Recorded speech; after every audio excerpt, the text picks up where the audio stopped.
అందరికీ నమస్కారం అండి. ఈరోజు మనం సరళ భక్తి అనే కథ గురించి తెలుసుకుందాం. అయోధ్య నగరంలో భద్రయ్య అనే ఒక వ్యక్తి ఉండేవాడు. అతనికి చాలా బద్ధకం. తను ఎప్పుడు చూసినా తినడం పడుకోవడమే. పని ఏమీ చేసేవాడు కాదు. వాళ్ళ ఇంట్లో వాళ్ళు ఎంతగానో చెప్పి చూశారు. ఏదో పని చెయ్యి, ఎప్పుడూ అలా పడుకొని ఉండకూడదు అని ఎంత చెప్పినా వినేవాడు కాదు. వాళ్ళకి ఎంతగానో చెప్పి చెప్పి విసుగొచ్చేసింది. ఇంకా నువ్వు ఇంట్లో నుండి వెళ్ళిపో, నీ బతుకు నువ్వు బతుకు, మేము నిన్ను కూర్చోబెట్టి మేపలేము అని చెప్పారు. సరే అని చెప్పి ఆ ఊరిలోనే ఆశ్రమంలో చేరదామని నిర్ణయించుకున్నాడు. ఏ ఆశ్రమం అయితే బాగుంటుందా అని వెతుకుతున్నాడు. అప్పుడే ఒక ఆశ్రమంలో నుండి ఒక గురువుగారు బయటికి వచ్చారు. ఆ గురువుగారు చాలా లావుగా ఉన్నాడు. కొంచెం సేపటికి కొంతమంది శిష్యులు కూడా బయటికి వచ్చారు. వాళ్ళు లావుగా ఉన్నారు. వాళ్ళని చూసి ఈ వ్యక్తి, అబ్బో, ఈ ఆశ్రమంలో మంచి భోజనం పెడతారనుకుంటా. ఈ గురువుగారు శిష్యులు కూడా చాలా లావుగా ఉన్నారు. నేను ఇందులోనే చేరితే బాగుంటుంది అనుకున్నాడు. భోజనం బాగానే ఉంటుందనుకుంటా. అక్కడికి వెళ్ళి నేను ఈ ఆశ్రమంలో చేరాలనుకుంటున్నాను. భోజనం ఎన్నిసార్లు పెడతారు అని అడిగాడు. వాళ్ళు రోజుకి 2 సార్లు పెడతాం అని చెప్పారు. నేను ఆకలికి ఆగలేను, నాకు 3 సార్లు పెట్టండి అన్నాడు. దానికి వాళ్ళు, నీకు పొద్దున పెట్టింది కొంచెం తిని మధ్యాహ్నం సగం ఉంచి మధ్యాహ్నం తిను అని చెప్పారు. భద్రయ్యకి చాలా సంతోషం అనిపించింది. పొద్దున్న సాయంత్రం మంచి భోజనం పెడతారు. మధ్యలో భజనలు చేయాలి. గురువుగారు ప్రవచనం, పురాణాలు చెప్తారు, అవి వినాలి. అది చూసి గురువుగారు సంతోషపడతారు. చాలా సులభంగా ఉంది అని చెప్పి అందులోనే చేరతాడు.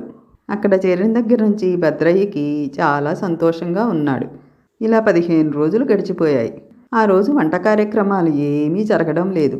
ఏమిటి ఈరోజు వంట ఏమీ చేయడం లేదు, అందరూ కలిసి ఏదో జపం చేస్తున్నారు అని వాళ్ళ దగ్గరకు వెళ్ళి, ఏంటండి ఈరోజు వంట కార్యక్రమాలు ఏమీ జరగడం లేదు అని అడిగారు. వాళ్ళు ఇలా చెప్పారు, ఈరోజు ఏకాదశి, ఎవరూ భోజనం చేయరు అని. ఏకాదశినా అంటే ఏమిటి, నాకెవరూ చెప్పలేదే అన్నాడు భద్రయ్య. ఏకాదశి అయితే ఏంటి అని అడుగుతాడు భద్రయ్య. నీకు తెలీదా, ఏకాదశి భోజనం ఉండదు, ఉపవాసం ఉండాలి అని. ఆ విషయం నాకు ముందే చెప్పొచ్చు కదా, నేను వేరే ఆశ్రమంలో చేరేవాడిని అని అన్నాడు భద్రయ్య. నువ్వు ఏ ఆశ్రమంలో చేరినా నీకు ఎక్కడా ఈరోజు భోజనం ఉండదు అన్నారు. తిన్నగా గురువుగారి దగ్గరకు వెళ్ళాడు. గురువుగారు, నన్ను క్షమించండి, ఏకాదశి నేను చేయలేను. మీరు బలవంతంగా ఏకాదశి చేయించారంటే నేను ద్వాదశిని చూడలేను, నేను పైకి పోతాను అన్నాడు. మీరింకా ఏ పనైనా చెప్పండి, చేస్తాను. నాకు భోజనం లేకుండా నేను ఉండలేను అన్నాడు భద్రయ్య. గురువుగారు, ఇక్కడ వంట కార్యక్రమాలు ఏవీ జరగవు ఈరోజు అని గుమస్తాని పిలిచి, ఇదిగో ఇతనికి 1 కేజీ గోధుమ పిండి, 1 కేజీ పప్పు, 1 కేజీ బియ్యం, ఇంకేం కావాలో అవన్నీ ఇవ్వండి. ఇవిగో ఇవన్నీ తీసుకుని నువ్వు ఆ కొండ పక్కన చెరువు ఉంది కదా, అక్కడికి వెళ్ళి వంట చేసుకో. కానీ ఒక ముఖ్యమైన విషయం విను, నువ్వు ఏదైనా వండుకో, కానీ ఆ భగవంతునికి నివేదించాకే నువ్వు తినాలి అని చెబుతారు గురువుగారు. అలాగే గురువుగారు అని చెప్పి ఆ సరుకులు తీసుకుని, వంట పాత్రలు తీసుకుని చెరువు దగ్గరకు వెళతాడు. ఎలాగోలా వంట పూర్తి చేస్తాడు. అతనికి అసలు వంట చేయడమే రాదు, బద్ధకస్తుడు కదా. ఎలాగోలా వచ్చి రాని వంటని పూర్తి చేస్తాడు. ఇప్పుడు తులసి ఆకులు తెచ్చి ఆ వంటల్లో పైన వేసి శ్రీరాముణ్ణి పిలుస్తాడు. ప్రభు రామ రండి, రాజారామ రండి, వచ్చి భోజనం చేయండి అని ప్రార్థన చేస్తాడు. ఆయనేమో రావట్లేదు.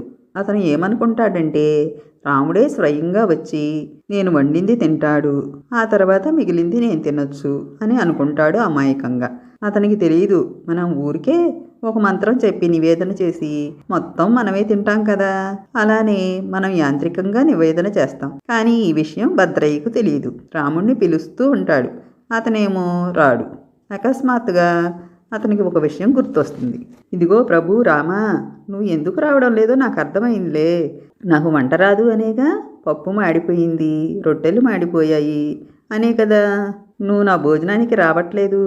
దేవాలయానికి వెళ్ళి అక్కడ తిందాం, అక్కడైతే నాకు మంచి భోజనం పెడతారు, చక్కెర పొంగలి, బొడలు, పులిహోర ఇలాంటివన్నీ పెడతారు అని అక్కడికి వెళదాం అనుకుంటున్నావేమో. ఈరోజు ఏకాదశి, పాపం నీకు ఎక్కడికి వెళ్ళినా భోజనం ఉండదు.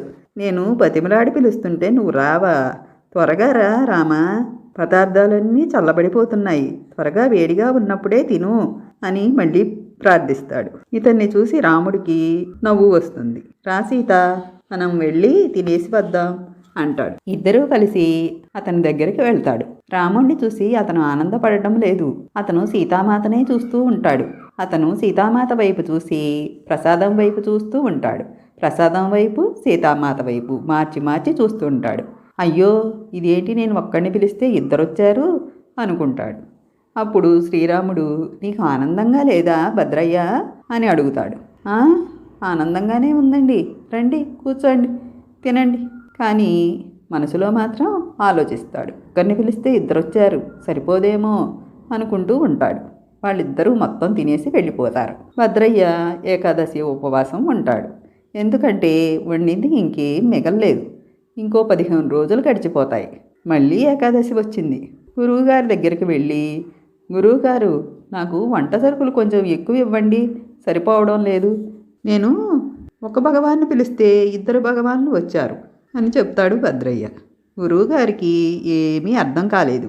గురువుగారు, ఇతను కొంచెం లావుగా ఉన్నాడుగా, ఆహారం ఎక్కువగా తింటాడు కాబోలు, సరే ఇంకొంచెం తీసుకెళ్ళు అని గుమస్తాకి చెప్పి పంపుతాడు. అతను ఆ సరుకులన్నీ తీసుకెళ్ళి వంట చేసి మళ్ళీ తులసాకు వేసి మళ్ళీ ప్రార్థిస్తాడు. ఈసారి ఏమని ప్రార్థిస్తాడంటే, రాజారామ రండి, సీతామాత రండి, సీతారామ రండి, వచ్చి భోజనం చేయండి అని పాట పాడతాడు. ఈసారి రాముడు ప్రత్యక్షమవుతాడు. ఈసారి సీతాదేవితో పాటు లక్ష్మణుడు కూడా తీసుకువస్తాడు. రాముడు అడుగుతాడు, ఏంటి మేమొచ్చాం, నీకు ఆనందంగా లేదా అని అడుగుతాడు. ఆనందంగానే ఉందండి, రండి కూర్చోండి. లక్ష్మణుడి వైపు ప్రసాదం వైపు చూస్తాడు. లక్ష్మణుడి వైపు ప్రసాదం వైపు, లక్ష్మణుడి వైపు ప్రసాదం వైపు, లక్ష్మణుడి వైపు ప్రసాదం వైపు మార్చి మార్చి చూస్తాడు. ముగ్గురికి వండింది నివేదిస్తాడు. ఇదేంటి, నేను ఇద్దరిని పిలిస్తే 3 వచ్చారు అనుకుంటాడు మనసులో. ఈరోజు కూడా నాకు ఏమీ మిగలలేదు, నా ఏకాదశి వెళ్ళిపోయింది. మళ్ళీ 15 రోజులు గడిచిపోయాయి. మరలా ఏకాదశి వస్తుంది. మరలా గురువుగారి దగ్గరికి వెళ్ళి, నాకు మీరిచ్చే సరుకులు సరిపోవట్లేదండి, ఇంకొంచెం ఎక్కువ ఇవ్వండి అంటాడు భద్రయ్య. సరేనని గురువుగారు గుమస్తాకి చెప్పి ఎక్కువ సరుకులు ఇప్పించారు. మళ్ళీ వంట చేసి మళ్ళీ తులసాకు కోసుకొచ్చి వేసి మళ్ళీ ఇలా ప్రార్థిస్తాడు. రాజారామ రండి, సీతామాత రండి, లక్ష్మణస్వామి రండి అని పాడడం మొదలుపెట్టగానే మళ్ళీ వాళ్ళు ప్రత్యక్షమవుతారు. ఈసారి హనుమంతుడు కూడా వస్తాడు. మళ్ళీ ఇతను హనుమంతుడి వైపు ప్రసాదం వైపు, హనుమంతుడి వైపు ప్రసాదం వైపు, హనుమంతుడి వైపు ప్రసాదం వైపు మార్చి మార్చి చూస్తాడు. మళ్ళీ శ్రీరాముడు అడుగుతాడు, ఏం భద్రయ్య, నీకు ఆనందంగా లేదా అని అడుగుతాడు. ఆనందంగా ఉందండి, రండి కూర్చోండి అని వండింది అంతా 4గురికి పెడతాడు. ఇదేంటి, నేను 3 పిలిస్తే 4 వచ్చారు అనుకుంటాడు. వాళ్ళు వండింది మొత్తం తినేసి వెళ్ళిపోతుంటే, ఏమండి, ఏమీ అనుకోవద్దండి, ఈసారి మీరు ఎంతమంది వస్తారు, మీరు ముందే చెప్తే నేను కొంచెం ఎక్కువ సరుకులు తెచ్చుకుంటాను, ఇప్పటికే నాకు 4 ఏకాదశులు వెళ్ళిపోయాయి అని అంటే రాముడు ఏమీ చెప్పకుండా నవ్వుతూ వెళ్ళిపోతాడు. సరే, నేనే ఏదో ఒకటి చెయ్యాలే అనుకుంటాడు. కుటుంబం అంతా వచ్చేస్తున్నారు. మనం పెళ్ళికి పిలిస్తే కుటుంబంలో నుండి ఒక్కరే వస్తారు, వీళ్ళేంటి కుటుంబం అంతా వచ్చేస్తున్నారు అనుకుంటాడు. మళ్ళీ ఏకాదశి వస్తుంది. గురువుగారి దగ్గరికి వెళ్ళి, నాకు మీరిచ్చే సరుకులు సరిపోవట్లేదు, నాకు అన్నీ ఈసారి 15 కేజీలు ఇవ్వండి అంటాడు. గురువుగారు ఆశ్చర్యపోతారు. ఏదో ఉంది, ఇతను మరీ అంత తింటాడా ఒక్కరోజే, ఏదో అంగడిలో అమ్ముకుంటున్నట్టున్నాడు, ఎలా అయినా ఇతన్ని పట్టుకోవాలి అనుకుని గుమస్తాకి చెప్పి అతను అడిగిన సరుకులన్నీ ఇప్పిస్తాడు. అతను వాటినన్నింటినీ తీసుకొస్తాడు. అతని వెనకే గురువుగారు శిష్యులతో కలిసి చూడకుండా అతన్ని వెంబడిస్తాడు.